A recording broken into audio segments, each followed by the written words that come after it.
Welcome to any time spoken English. আজকে আমরা এই ভিডিওতে স্পোকেন ইংলিশের এমন কতগুলি বিষয় জানব যা দৈনন্দিন কথাবার্তা বলতে ভীষণ ভীষণ দরকার পড়ে। প্রথম, হোয়াট ইজ দিস? এটা কি? What is this? এটা কি? লুক হেয়ার, এখানে দেখো। লুক হেয়ার তার মানে হলো এখানে দেখো।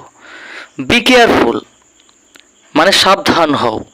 বি কেয়ারফুল মানে সাবধান হও। হোল্ড ইট মানে এটা ধরো। হোল্ড ইট মানে এটা ধরো। ডোন্ট মুভ, নড়বে না। ডোন্ট মুভ মানে নড়বে না। স্টপ টকিং, কথা বলা বন্ধ করো। স্টপ টকিং মানে কথা বলা বন্ধ করো। হোল্ড মাই হ্যান্ড, আমার হাতটা ধরো। আমার হাতটা ধরো, এটি ইংরেজিতে বলতে হোল্ড মাই হ্যান্ড এটি বলতে হবে। ডোন্ট ফাইট মানে মারামারি করবে না। ডোন্ট ফাইট মানে মারামারি করবে না। স্টপ রাইট হেয়ার মানে এখানেই থামুন। স্টপ রাইট হেয়ার মানে এখানেই থামুন। নো ওয়ান নো ইট, কেউ এটা জানতো না। নো ওয়ান নো ইট, কেউ এটা জানতো না।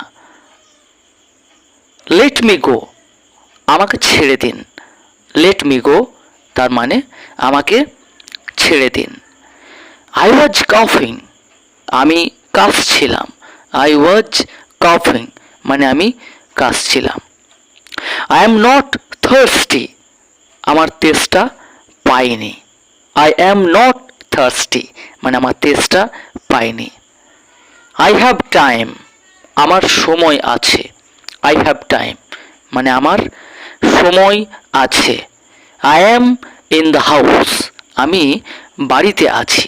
I am in the house মানে আমি বাড়িতে আছি। স্টপ রাইট হেয়ার, এখানেই থামুন। স্টপ রাইট হেয়ার মানে এখানেই থামুন।